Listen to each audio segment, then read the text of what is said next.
Okay, hey, welcome to the very first edition of Q&A with Dan Janal. I am delighted to be here. This is for my readers, my followers, the PR lead people, my writing clients, and everyone else who follows me. So I'm delighted that you're here. You know, I love to provide extra value and get closer and get to know everyone better. So this is a great way to do this. We'll be doing this at least once a month on a Friday morning. I like to keep my Fridays free, so this is a good time for me. I hope it's good for you. And we'll be announcing other dates in the future. I do travel. I do speak at conferences, whatever, so I wish I could say it was the first Friday or the last Friday, but I looked at the next couple of months, and there's no rhyme or reason, but it will be on a Friday, and it will be around this time, 11 in the morning. And we will record everything and put them up on my Facebook page for Write Your Book in a Flash. On Facebook, on YouTube. That's what I meant, on YouTube. So we'll have the questions, we'll have the answers, and it'll be a lot of fun. So we have a couple of live callers here today, so I'll go to their questions first. And we have about 6 questions so far, so that's really cool. And without further ado, let's get to some questions here. Okay, go back into email. And Rick asks the first question.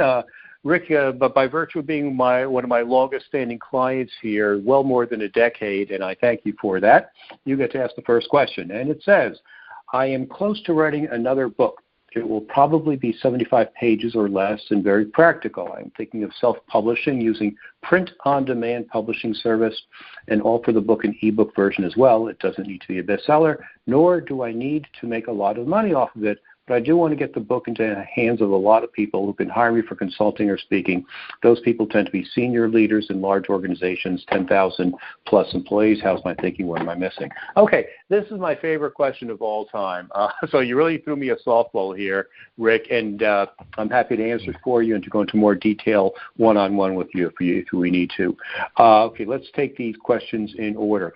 I'm thinking of self-publishing. That's good because it's never been easier or cheaper or more reliable to do self-publishing. You can get your book done quickly, get it out fast, and start making money with it one way or another. One way or another means either selling it or giving it away to people. And I think that's the real key here. You say it doesn't need to be a bestseller. I think that's a great philosophy. There are very few true bestsellers. You know, there are a lot of people on Amazon pretending to be bestsellers because they got 15 of their friends to buy the book on the 4th of July at 3 in the morning, and they put it in a category that no one else would ever think of looking in, and, you know, they scammed Amazon for 5 minutes, and they call themselves a bestseller. To me, that's not a real bestseller. So that's okay. You know, even in the real world, it's hard to get people to buy 10,000 copies of a book, which would make it a New York Times bestseller. It just is a different world today. So my philosophy is that you want to write a book to be a big business card. It's a way to stand out. It's a way to give you instant credibility because you're an author. And it does all those wonderful things for you. By the way, those dings that you hear are people coming into the conference call. So this is great. This is Dan Janal, your fearless PR leader and your book coach. And I am answering questions. We're on the first question now. And the question is, should I self-publish? And if so, how do I get the book into people's hands? And I think that's really the key question here, because we don't need to wait for people to find your book. I think that's a fallacy of many people who do marketing for books. They think they write the book, they think they do a lot of PR and marketing and whatever, and they hope that the right people find the book and stumble across, you know, the PR or the marketing or the ad or whatever, and then miraculously buy the book and then miraculously read the book and then miraculously call you. That's a lot of steps to go through. So my thinking is to shortcut the entire process and write the book and then send the book directly to those prospects who you want to work with. Include a cover letter that says, hey, here's who I am. I thought you'd like to read this book. It solves the problem that I see that you're having. And frankly, that's the only reason why people read a book or buy a book. It is to solve a problem. And if you can say, hey, I did some research on your company and thought, so you have a problem with X, Y, Z. Well, Chapter 5 addresses that issue. I think there's some solutions in there that would really help you. And I'd love to work with you one-on-one to implement these changes in your company. Please call me, or I'd be happy to call you, or whatever your standard call to action is, whatever you're comfortable with, I think that's the way to do it. So I don't think you're missing anything, Rick. I think you're right on track here. I think you should write the book. I think you should self-publish the book. If I can help you with that as a developmental editor, I'd be happy to do so. Two other things that I would suggest for anyone who's thinking about writing their own book. Number one, hire a professional editor. I mean, copy editor, proofreader, because you cannot find your own typos. It is essential that the book look good. And in line with that, you need to hire a professional to do the cover for your book. You cannot just do it yourself by using Canva or something else. There are things that you don't see that professionals see that can make the difference between making your book look like an amateur production or making it look like it was printed by the biggest publishing house in New York City. So I hope that helps, and thank you for asking that question. So we will go to the next question. And I do have quite a few, so I'm delighted that my marketing guru, Adam Homey, who's on the line. Say hello, Adam. Hi, Adam. No, I'm kidding. Yeah, I think you muted. I was afraid you muted yourself. And, he set up the campaign for this and made it all happen, so I'm totally indebted for Adam for doing all this work to make this a success. Okay, now here's a question from Med from Canada. We do have international clients, and I think it's great that we can serve people around the world. She's one of our newer PR Leads clients and has had amazing success with getting responses from reporters, so my hat is off to you. And she asks, how many revisions make sense before you are confident to have someone read it from your target audience? And how do you make sure that the book topics will create more business for you? Okay, two great questions. I think that will help a lot of people, so I'm really glad you asked these.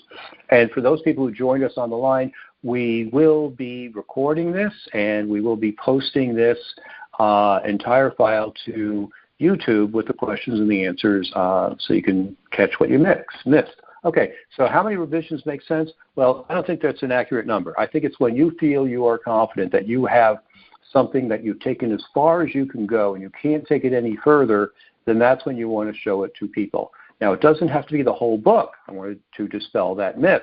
You might be working on chapters 2, 3, and 4, and you want some feedback on chapter 3. Just send them chapter 3. And realize your beta readers are doing you a great service, but no one has unlimited time. You don't have time to read 200 pages and give you feedback. If you do, then you have some really, really good friends, and that's great. But you can also take little pieces of their time. So you can read chapter 3, you can read chapter 7, and also direct them in a certain way. So you might say, are there enough statistics, or should there be statistics in here? Is there too much scientific research here? Does it bore people? Or do I need more research here to prove my case? Or do these stories work? Do they prove my point or not? That's something I do with my clients as a developmental editor. And I can give that kind of feedback because I was a newspaper reporter and editor for many years, so I can see what's missing and what should be moved around and if you buried the lead and such like that. So those are the kinds of questions you want your beta readers to read for you, because you just can't give them the book or a chapter and say, read it and tell me what you think. They need direction. They don't know what to think. So steer them in a certain direction so you get the accurate feedback, the relevant feedback that makes sense for you. Okay, I hope that helps. Now to the second part of your question, how do you make sure the book topics will create more business for you? Okay, that's a great question, and I would start by repeating something I said to Rick. No one buys a book just to read a book. They buy a book to answer a question. I think I picked that. I think I saw that from Adam, as a matter of fact, so I'll give credit where credit is due. Yes, the only reason people will spend money to buy the book is to solve a business problem they have. So before you write the book, I would suggest that you interview and survey your followers and say, what are the 10 biggest problems you have, or what are the 5 biggest, or what are the 3 biggest problems you have? And if you ask 10 people, you're going to get 30 answers, and from those 30 answers, you're going to get a number of people who are saying the same thing, and then you will know accurately what your prospects are struggling with. Then you write the book from that point of view. So you have those 8 chapters that point out those problems and how you would solve those problems for those people. And that helps to get them to get to know like, and trust you, so they want to work with you. And then in the 10th chapter, the final chapter, that's where you let them know the next step, how they can work with you, how you work, how you've helped people, and set up your call to action so they can talk with you or meet with you, however you prefer. And that's how you can ensure that the book topics will create more business for you. So thank you for asking that question. Let me go to our next question. And for those of you just joining us, hi, this is Dan Janal, your fearless PR leader and book coach. And I'm delighted that we're getting such a great response here for all of my very first Q&A. Okay, here's a question from Myrna. And she asks, there are many other books about my topic, even though it's fairly niche. How can I convince a publisher or readers, if I self-publish, why they should read my book? Well, that's a great question. And it's a question I get a lot because, frankly, everyone has this imposter syndrome feeling that, like, gee, there are so many books about this topic. Why do we need another book there? Well, I'm here to tell you that your view on this topic is going to be different than someone else's view on this topic because you have a different set of experiences than anyone else. You know, I've been in the PR leads business for like 18 years now. And, for example, I've had a number of clients write books about women and dating. And you would think that every book has been written, but then I started drilling down and seeing what these books were all about.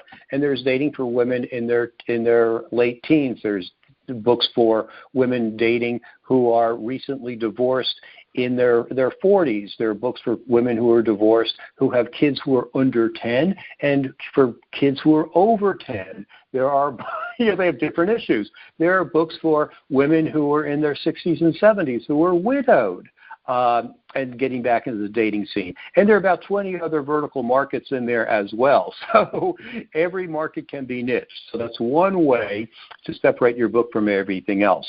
Another answer comes from my good friend Christian Michelson, who is a coach of coaches.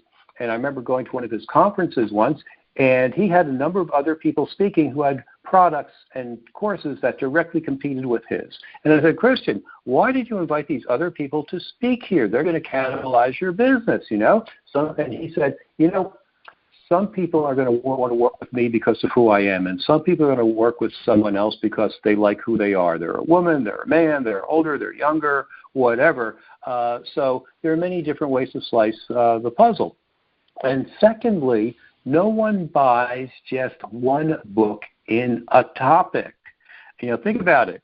The diet industry would not exist if people just bought one book and gave up. Every year there's another fad, and every year people buy 10 books on the keto diet or the paleo diet or the South Beach diet or this diet or whatever. So people buy lots of books in the field. So, Myrna, I would suggest that you do write your book. And there will be a market for it. Well, let me backtrack on that. This is how you convince a publisher, you know, because people buy more than one book. Now, I was going to go off on a tangent here, and I think I'm going to do a webinar on this. I've discovered a new product that I will let people know about with a link in follow-up emails that lets you find out what topics on Amazon are hot and how many books people are buying. And this is an invaluable tool. I wrote about it in my newsletter yesterday, so if you have the newsletter and you haven't read it yet, dig that out, and I'll go into more detail in another seminar. But with this tool, you can find out how many books in the topic were sold each month, and that will convince you, before you write a book, to say, can I make money in this book if I really want to sell lots of copies? Now, in Rick's case, Rick wants to get the book in the hands of his target buyers, so we don't care how many people sell it on Amazon or bought it on Amazon. We just care about getting the book out and getting it in the hands of other people. But there are other people in the line who say, you know, hey, I want to sell hundreds of copies or thousands of copies. Is that even possible? And with this software tool, you can do that. So, Myrna, I hope that answers your question. It sure is a great question. Let's go to our next question. Here's one from, no, that's a blank one. Here's one from Tats. He can't be here today. When you're pitching a topical story idea to a reporter or freelancer, not a request from PR Leads or Harrow or ProfNet, what general rules should you follow, or what to avoid? How can I improve? Okay, well, this is great for anyone who's writing a book or who's a thought leader who wants to get their ideas out there. And you have to think like a reporter. And reporters don't care about you. They care about two things. They care about what their editors think, and they care about what their readers think. And if they can make their readers and their editors happy, then they're happy. So they look at everything from their point of view. So they don't care that you've just written a book or you created a new app or you just won an award. What they care about is what interests their readers. So you have to look at it from their perspective. So what's the best way to do that? Well, first of all, read their material. Follow them. They put stuff on Twitter. Obviously, they write articles and blogs. So find out what they're really interested in, and then start a relationship with them. Respond to their tweets, post comments on their blogs. Say, hey, this is really interesting. And tell them why. Just don't suck up to them with no reason. Give them some information so they start to say, hey, this person has some vital information. This person is knowledgeable in my area. I can be a resource for you. And that way you can be a resource. Because when I was a reporter, it was you think we'd be inundated with experts. You'd be surprised. We're not. So when we have a story, we go to our Rolodex. We go to the people in our Rolodex, say, hey, here's a person who can answer a question about this or about that, and we follow the path of least resistance.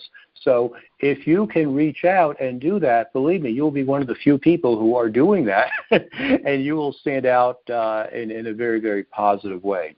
So to recap, find the 5 or 6 magazines that really make a difference.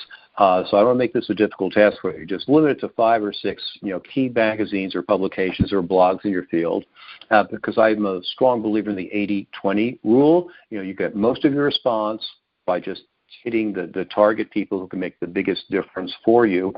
Follow the people who are in your field. So say if it's Forbes magazine, not every reporter from Forbes is going to be interested in what you're talking about.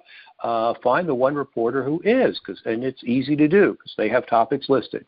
And then read a few of their articles, comment, and let them know how you can help them. And believe me, they will reward you by getting back in touch with you. Okay, here's one from Cheryl. I need PR to introduce to the performing arts community and the dance world. Although really, I believe the general public enjoys my book for the simple, intimate intrigue of a dancer's life. Okay, so Cheryl's written a book about dancing and whatever, and that's really cool. So how do you get PR for that? Well, it follows along with what I just said. Find the reporters who cover arts in your community or for the big national magazines, and let them know that you are an expert on dance and ballet and other forms of dancing. And if they need a reference or a person or expert who can help, then you can do that. These people also may do Christmas roundup stories on presents and gifts to give. We're just beginning that season. Here it is late September, so reporters are just beginning to think about Christmas gift season. So if you have a book or a product that you think would make a great gift, now is the time to start pitching reporters to get them to include your products in their roundups. So I hope that helps. Let's see, do we have any other questions? Yeah, here's one from someone who did not share their name. What are some of the best practices for marketing your book after it is published? Okay, number one, of course, I said to Rick, is send the book to your target audience. That's the best thing you could possibly do. Cut out the middleman, cut out the bookstores, cut out the people, cut out the marketing people. Send the book to who you want to get business from. Now, if you're looking to sell lots and lots of copies of books, then there are a couple of things you can do. Well, there are more than a couple of things. John Kramer wrote a book called 1,001 Ways to Market Your Book. It's been updated for like 30 years now. I'm guessing there are more than 10,001 ways to market your book, especially with social media. So it's never ending. You don't need to do all 10,000 ways. You do the ones that make sense for you. Some people like to call reporters. Some people will never make a phone call to a reporter. That's okay. Do what fits in your modality. What is the easiest thing to do? Blogging is easy. Guest blogging is easy. Posting on Twitter and Facebook is easy. Posting on LinkedIn is easy. I got a client recently on LinkedIn because he was looking for a developmental editor, and sure enough, I had developmental editor in my keywords, and he found me, and I asked him how he found me, and he told me that's the way, and he said he sent the note out to 5 other people, and I was the only one who responded. So I got the job. So it could be as easy as updating your LinkedIn profile with the right keywords so people can find you. I'm finding LinkedIn is also very good for posting my blog. So I'll write a blog article and post it on my site. Then I'll post it on LinkedIn. I'll put keywords there as well. Keywords and hashtags are very important these days. So that will help drive traffic to your site. I'm also accepting just about anyone and everyone on LinkedIn, because if they're linked to me, then they'll see my articles as well, and people in their network may see the articles as well, especially if they share it. So those are some easy things to do for introverts. You're a writer, write. Obviously, if you're more extroverted, you can go to networking meetings, you can go to meetup groups, you can always walk around with your book. Obviously, you can speak at lots of places. I spoke at a Rotary Club here locally, and to my surprise, 5 people came up to me and said, "Can I buy your book?" And there were only 20 people in the room, so that was actually pretty neat. I was at a marketing conference, and I had copies of my book with me. When people found out what I did, they were throwing money at me. So if there are people going to throw money at me, my rule is take the money. So that's always cool. So speaking is always good, obviously, but just being in the right place at the right time is always good. So there are ideas for introverts and ideas for extroverts. Now, I think those are all the questions I had. Let me just check my new email and see if anyone asked anything. Let's see. Those are all the questions. I'm going to open up the phone line. Actually, I think people can I don't know how people can unmute themselves. I'm going to unmute. We have more questions. We do have more questions. Okay, Adam, I'm not seeing them, so Adam, please ask me the questions. Okay, one of them, and I'll let this in because I think you'll have a great answer to it. This is from, if I'm pronouncing her name right, Jeannie. So I apologize if I'm mixing up the name a little bit. And she says, "My own friends and family don't read my work. Does anyone like to read anymore?" I knew you'd like this one. I know you have something great to say about it. Well, thank you very much. Reading is becoming less and less popular. In fact, audiobooks are becoming the fastest growing segment of the publishing industry. So it's not you, it's them.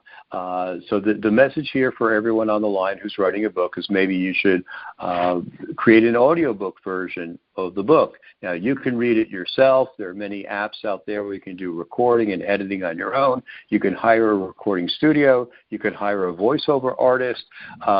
I ghost wrote a book recently, and the lead character was a woman, so it would not be appropriate for me to read the book. So we hired one of my speaker friends, and she charged a very fair rate, and spent basically 2 days in the studio recording this, and we now have an audiobook. So that's cool. Now, don't be upset if your family doesn't read your stuff. It's not that they don't like to read. It's that they're just not interested because you're doing something and it just doesn't appeal to them. That happens. So don't take it personally. It's them, not you. As long as your prospects read your stuff, that's what really matters. So that's cool. So I hope that helps. If not, send me a follow-up question. But that brought a smile to my face and a laugh. So thank you very much, Jeannie. Adam, do we have any other questions? And the questions keep coming in. There's another one I wanted to ask that came in, I think, 11 minutes ago. But while you're answering that question, another one came in. This is from Anonymous. So they're just asking, what is the name of the software to add illustrations and diagrams in self-published books? Illustrations and diagrams. Okay, let me give you 2 references. One is Canva, C-A-N-V-A. I use that all the time. They have a number of pre-designed templates that you can use I use them for my blog post headers and things like that. They're good for ads. There are a lot of free media that you can use, and then there's some that cost $1 or $2 as well. So Canva is universally loved, very, very easy to use. Another service that I like is called Vengage, VENNGAGE.com. and they have templates for infographics and for presentations and for slide presentation, PowerPoints. So that's what I meant to say, PowerPoints. And it is just amazing. Every week they send me an email, and it's like I'm getting an education on how to create PowerPoints for an IPO, or how to create an infographic that, or how to present numbers. It's a wonderful, wonderful service. VENNGAGE.com. I used their service for a number of illustrations in my book, which is called Write Your Book in a Flash. And that book has a lot of other resources in it as well. You can download it from Amazon for about $3, so it won't break the bank. Write Your Book in a Flash. So great question. Adam, any other questions? Yeah, we got another one. Let me pull this one up. And I don't think you have gone through this one yet because it came in while we've been on the line here. And this is from Steve. And Steve is asking, many self-published books from solo consultants that I read have no illustrations or diagrams. While this may be a choice of the author, are there limitations or material additions cost time or effort to incorporate these items? I feel these items are a welcome change for the reader and convey valuable information. So, Dan, it looks like we're getting a lot of questions about illustrations and diagrams. Yes, Steve, I think this is a great question, and there are a lot of people who are visual, and they need to see the information in a visual format. And so I think graphs and charts, I think those are excellent. In my book, Write Your Book in a Flash, I have a whole chapter on how to use charts, illustrations, graphs, cartoons, pictures, and whatever to break up a book. Because frankly, a wall of type is very off-putting, and you might be the poster child for that, which I am very pleased. As an example, if you have so much type, people just get bored. It looks daunting. If you can break up the type with cartoons or illustrations or graphs or charts, then the information becomes a lot more accessible. The book has more air. It has more white space. It's friendlier. It just works a whole lot better. So yes, I strongly endorse the idea of having any kind of graphic that breaks up the text. Oh, I forgot one other important one, call-outs. These are quotes, little quote boxes or text boxes that have quotes in them, and the quotes are, say, a larger size type than the other font, and that also breaks up the text nicely. In fact, if you want to see a really good example, I can point to none other than my partner here, Adam Homey, and his book, because he uses lots of different font styles and call-outs and other ways to break up the copy. Adam, why don't you talk about that and tell people what the name of your book? Okay, my book is called Groundhog Day is an Event, Not a Business Strategy. We launched it on Groundhog Day 2018. What Dan is referring to is this book, it does come out to about 200, and I'm looking at it right now, about 288 pages or something like that, but it's a little bit of a bigger typeset because I wanted this to be something that could be easily read. It also has a lot of subheaders and very short paragraphs and lots of bullet point lists. I wanted this to be the type of book that somebody who's taking a cross-country flight could read within the space of that flight and feel like they got something actionable out of. That was sort of the consumption avatar I was looking for. And I've had a number of folks who have done just that, who came back to me with their list of, hey, this is all the stuff that I picked up in your book while I read it on my flight last week, and this is what I'm doing. So it's having that effect. I was on an impossible deadline to get this done, so I didn't really have time to deal with Canva or Illustrator or anything like that. So I chose not to deal with illustrations and pictures. But what I did is I just used lots and lots of centered subheaders and breaks in the pages and bullet points, because I took it from a perspective of what's known as digital literacy. When you see websites today, you'll notice they have a lot of very short paragraphs, a lot of bullet point lists. They're very skimmable. I made every effort to make my book the same way. Thank you very much, Adam. I think those are great ideas that everyone should think about, and Jeannie as well. I don't know if those tips are going to help your family want to read your book, but the material will be a lot more approachable. Because I think one thing that the web has done to us, it has made us skimmers, and we skim lists and bullets. And I saw a statistic earlier this morning that said people spend 1 minute reading an article and then they're gone. So our attention spans are just shut the hell. I'm sorry. So we need to make it as easy as possible for them to consume our information so they get to know, like, and trust us, so they hire us. Adam, do we have any other questions? Yes, we got another one. Okay. I promise this will be 30 minutes, but I think this might be the last question, and we will post all this information to my YouTube channel in a couple of days, and we'll send emails out to everyone with the links to this so you can capture the information again. So, Adam, our final question is? Final question is from Dave, and I know you're going to love this question because it goes back to your personal experience. Dave is asking, should I translate my Big Wedding Suck book into Spanish? C. Nice short answer. Yeah, there's no denying that the Spanish market is really, really strong in America as well as around the world. I've been trying to learn Spanish for the last 15 years or so with fails, starts, and stops, but there are many people who speak it as their primary languages, and obviously it's a big, big market.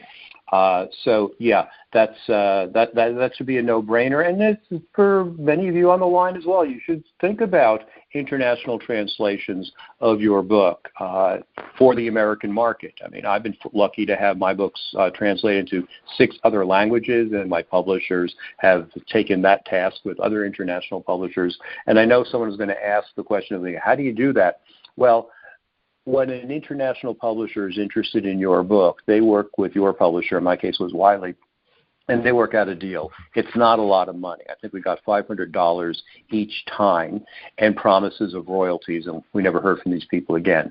But you say $500, that's not a lot of money. Well, when you think about it, these international people, they have to take your book, they have to translate the book, and then they have to copy edit the book, and then they have to design the book, they have to get a cover for the book, and they have to print the book, and they have to distribute the book. All the same steps that your publisher in the United States has to do. So they're sinking a good $30,000 into doing that before they make their first dollar back. So to get $500 off the top is a pretty good deal. So that's where things are. Well, hey, I promised you 30 minutes. We're 32 minutes. So thank you so much for coming to this very first session of the Q&A with Dan Janal. We will have another one in October. We will promote it. We don't have the date yet because I'm traveling a bit. But we will definitely have it, and I'm delighted by your responses here, and I hope to see you all again. If you have any follow-up questions, please do send them to me at dan@prleads.com, and if we need to talk on the phone, I'm happy to chat with you. And again, if I can help you write your book either as a ghostwriter or as a developmental editor or as your book coach, please let's have a conversation and see if this is a good fit for both of us. Well, thanks again. Thanks to my host here, Adam Homey, and my marketing whiz. And thank you, everyone, for taking time out of your busy day to participate with this. And thanks, and have a great weekend. Bye.